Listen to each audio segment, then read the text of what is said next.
Hello everybody, welcome to this episode of our Pokemon 7-star raid guides. In this episode, we're going to be talking about Cinderace, the new raid starting December 30th, going through January 1st, and resuming the second week in January. So you may be seeing a lot of buzz about this raid and how to beat it. I'm going to break it down for you as best as I possibly can, talk about why some of the other strategies that I've seen out there may not be the best ones.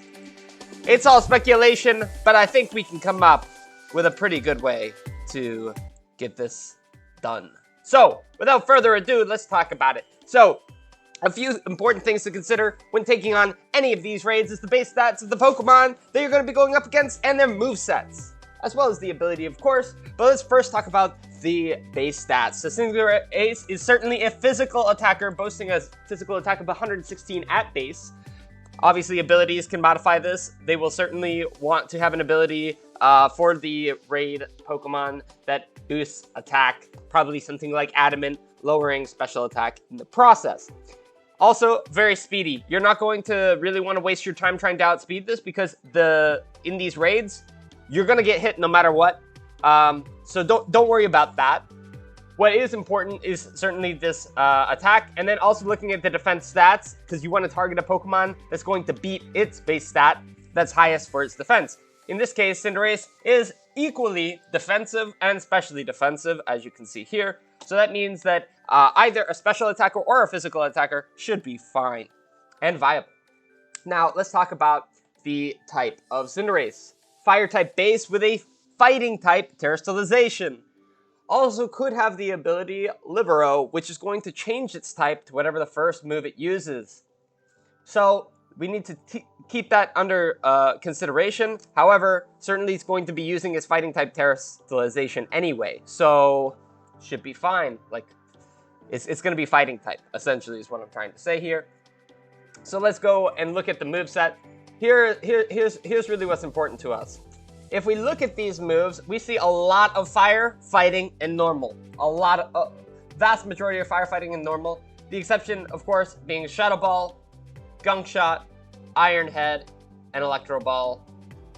But for the most part, any of the really powerful moves that we're going to be seeing coming out of this Pokemon, especially those with Stab, like High Jump Kick, thanks to its terrestrialization, are mostly going to be in the fire, normal, and fighting.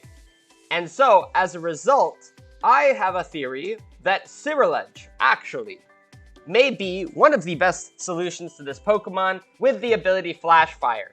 Flash Fire is going to give you an immunity to the base type of Cinderace, Fire. Not only will it give you an immunity, but when taking the attack from the Fire type, you will not take any damage, and all of your Fire type moves will receive increased damage. Now, why is this important? Why would we be attacking with Fire-type moves? Well, because Cinderace is actually terrestrialized fighting, that means you'll get normal damage with Bitter Blade, which is going to be one of the key moves to keep you doing damage throughout the fight, but also healing yourself. Bitter Blade is going to give you fantastic health gains, and so if your Flash Fire ability procs and you use Bitter Blade, you're going to be healing yourself a lot without losing a turn for just healing, or like to rest or something like that that's going to take you out of the fight for a second. We also have fantastic attack at 125, a solid special defense, and an okay defense. You're definitely not going to be special attacking here. My recommendation is to try and get your attack and special and defense stats as high as possible for this fight. Again, you're not going to be needing to worry about speed. This is not a competitive battle. You're always going to be taking the hits from the Pokemon that you're up against. So Flash Fire, Cinderace, high attack, high defense with your EVs is going to be the best way to go. Okay, and let's talk about the move breakdown. A few that are going to be useful to you are going to be the key move that Cinderace learns, which is Bitter Blade. Also, you're going to want to have the ability to get your damage up over time, so something like Sword Stance. Another benefit to you, if you're trying to get super effective damage, is going to be Psycho Cut, which is a high crit chance move, or higher crit chance move than base, as well as being super effective against the fighting type Terastallization. So Swords Dance, Psycho Cut, and having Bitter Blade are going to be huge benefits to you. Beyond that, if you'd like, you can get something like a Reflect to help your team by lowering the move's physical damage due to you. Those are all fantastic ways to go, and that's why I think that Cinderace is one of the best. So let's talk about, really quickly, going through the breakdowns of the damage. You're going to receive 0 from Normal type, one of the things that we saw a lot of in the move pool of Cinderace. You're going to be taking 0 from Fire types, 0 from Fighting types, the Terastallization type of Cinderace. That is all of its primary movesets immunities on Cinderace, which is fantastic. It does have the ability to use Electro Ball. You're taking normal damage from that, not super effective damage. Any grass type moves that it learns, you're taking half damage. Steel, Iron Head, we saw that before. You're taking half damage as well. Poison, that's another one of the moves that we said was not in the thing. You're taking half damage, or was in Cinderace's move pool. You're taking half damage from that as well. We're talking about either being immune or resisting almost every single move in the move pool of Cinderace. Now, yes, there are some that you're going to be taking normal or super effective. Cinderace does have a ground type move in Mud Shot.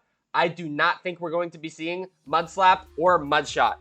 Those would not really make good sense for them to put on this Pokemon. And if you do, they're pretty low base power moves anyway. Mud Slap at 20, so super effective damage coming into you is only going to be 40. And Mud Shot coming into you at base 55. Again, not anything fantastic. And keep in mind, both of these moves are special anyway. So really, Cinderace has no reason to be using a special move when its physical attack is so high. The special is just very low in comparison. So you're really not going to have to worry about these ground type moves coming into you. I think that's why Cinderace is going to be my #1 pick for this raid. Now, moving on to another Pokemon that we've seen, and we all know very well if you were playing the Charizard raids. I know a lot of people started talking about Flutter Mane kind of for soloing, but Azumarill, still a fantastic choice, especially paired with a support Pokemon on the team like Bun. I'll make another video on why that was such a powerful combination, and if you didn't see it, that may be why you didn't have such a good time with Azumarill. Azumarill Bun combination in the Charizard raid was amazing. But anyway, we're talking about Cinderace now, so let's talk about this. Fairy type is going to be resistant to Fighting type. Your Water type on Azumarill is going to be resistant to the Fire type moves. You're going to be resisting those primary types: Fire, Water, Ice, and Fighting. Ice is not really going to be a concern of you, but certainly Fire, Water, and Fighting you're going to be resistant to, which is very good. You still want the huge power ability here to boost your attack up by a factor of 2. So now you're getting to 100 attack. The reason that Azumarill is so handy in these is that when the Pokemon that you're up against in these Terra Raid Dens resets all of your stats and buffs, you can always use the Egg move, Belly Drum, to get you back up. If you don't know how to get the Egg move, Belly Drum in Pokemon Scarlet and Violet, go check out the video that I did on 7-star raid Charizard on my channel, and I go through how to actually learn Belly Drum live. So anyway, so your moveset on your Azumarill is going to be Belly Drum. That's absolutely key. Then you're going to want Play Rough. Again, that's going to be super effective against the Terra type of Cinderace, which is Fighting. Helping Hand if you want to be boosting the damage of your teammates. And then the third move is certainly up to you. I think that it is reasonable to go with something that will decrease the maybe Draining Kiss, but again, that's special, so you don't want that necessarily. But anything that can heal you, get you back into this fight a little bit better, it's really up to you at that point. So Azumarill, another strong contender, but I still think Cinderace is #1. I saw a couple of people talking about Gardevoir, and I want to just give, a little bit of conversation around this potential option and why I think this might not be the best route to go down. So keep in mind that we're going to be going up against a very physically strong attacker. Our defense stat is really not where we're shining with Gardevoir at defense stat of 65 versus a special defense of 115. You're losing a lot of the value of Gardevoir going up against a physical attacker. Now, that's not to say that you can't boost these stats. I'm just talking about some of the reasons why I think this is not necessarily the way to go. You are a special attacker, which is fine. High special attack stat, but look at this.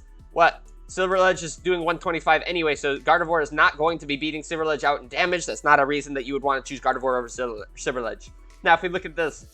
Fighting, you take 1/4 of the damage from fighting type moves. That's fantastic. However, look at all of these others that you're just taking normal damage from. Normal, fire, water, electric, grass. The first two. These are significant components of Cinderace's move pool. Grass, we saw grass and electric. We see Electro Web, and I think it's Energy Ball. These are two more significant parts of Cinderace's move pool that you're not getting any resistance to at all. It has the ability to use, Cinderace has the ability to use Shadow Ball and some Psychic moves as well. Shadow Ball especially a special attacking move, so you're not too concerned about that. It doesn't really make sense for Cinderace to be running special set, but certainly the Psychic type move, you're taking half damage, that's fine as well. Steel type, you're taking 2 times. What does Cinderace have? It has Iron Head. I'll show you right here just so you believe me. Right there, Iron Head. So it's got a 80 physical base power Iron Head move. That's not going to be great for Gardevoir. That's why I'm saying Gardevoir is just really not the Pokemon you want to be bringing into this. I would cut Gardevoir out of your plans if you were doing that in the beginning, and just move on to a better place. And then the last one I want to talk about is Flutter Mane. And why I want to talk about Flutter Mane. A lot of people saw a lot of value in Flutter Mane in the Charizard raid. You may be thinking that Flutter Mane is also a viable option here. I'm not saying that it's not viable, but maybe just not the best option in general. Again, the benefit of Flutter Mane over Gardevoir, and the reason I say cut Gardevoir out of your plans entirely, I'm going to even X that tab out, just stop talking about it, is that you do have immunity to normal and fighting, which is just really good for you. The immunity to Dragon's not doing anything for you here, let's be honest. The immunity to the 4 times resistance to Bug is not going to be doing a whole lot for you either. But your normal type and fighting type immunities are fantastic. You're still not going to have a fire type resistance or immunity here, which we really should expect a Cinderace coming in with Sunny Day, some fire type move, a fighting type move, and probably Terra Blast and maybe Sword Stance, something along those lines. And so Sunny Day Fire Blast from Charizard was eating through these Flutter Manes like they were nothing. They were having to fake tears and fake tears and fake tears and then heal and then fake tears. And it was just this really long, drawn out kind of stall tactic, which it works, especially if you're in the solo. You can't get a bunch of your buddies online to help you out. Flutter Mane is going to be doing that job for you. But if you can get some people online to help out, Silverledge is probably the route to go. Another couple of reasons. Your defense stat is very, very low. Very, very low. Not too much lower than Silverledge. Well, I guess 25 lower is actually quite a lot lower. So your defense is not great. Your special defense is great. Fantastic even. But again, Cinderace is not going to be doing that to you. Cinderace is a physical attacker. This stat does really nothing for you. They could bring Shadow Ball in which case the special defense is going to be helping you, but your ghost typing is going to start hurting you there. Same as Silverledge. We're hoping that it doesn't have Shadow Ball. Your speed stat, again, whether you go first or not, you're going to be taking a lot of hits. These battles are long and drawn out. You're outspeeding the Pokemon that you're up against is really not going to be making that big of a difference. If you're almost at death every single time you're fighting, such that you have to get a Draining Kiss off before the Cinderace attacks, you're not using the right Pokemon, I don't think, for this battle. Your HP stat is also kind of abysmal, and for those reasons, I think that Flutter Mane is kind of really not the way to go in this fight. But certainly, if you do decide that Flutter Mane is for you, you want to have your Draining Kiss, wherever that is, Draining Kiss, you want to have your Moonblast or Dazzling Gleam, and your Fake Tears, and your special attack boosting move. Well, I guess Fake Tears is your special defense dropping move, and so that's fine too. Oh yeah, Moonblast, there it is. So those are the sort of the moves that you're going to be wanting if you decide that Flutter Mane is right for you. Again, my official recommendation, or my final recommendation for this fight is going to be a Flash Fire Cinderace with as high attack as you can possibly get, as high defense as you can possibly get. Don't worry about your speed stat. Don't worry about your special defense. You're already pretty good special defensively anyway. And put whatever remaining points you have into HP. After you get 252 attack, 252 defense, you have four points left. Put those into HP, and you should be doing great. Don't forget to use Bitter Blade, Swords Dance, Psycho Cut, and the third move could be Dealer's Choice. You have good options in having Reflect. That's a very good way to help your whole team out. And a few other things you could do as well. Maybe a Confuse Ray or a Will-O-Wisp, because it does not have Fire type, so it's not immune to Will-O-Wisps. Anyway, everybody, I want to thank you so much for watching this video. I really hope this was helpful to you, and I wish you the very best on December 30th when Cinderace drops in 7-star rate dens. If you are interested, we'll be doing a stream on the very day, making sure that we try to help as many people get through as we can as soon as we crack the code and beat it ourselves. So we'll see you on December 30th. Thanks so much again.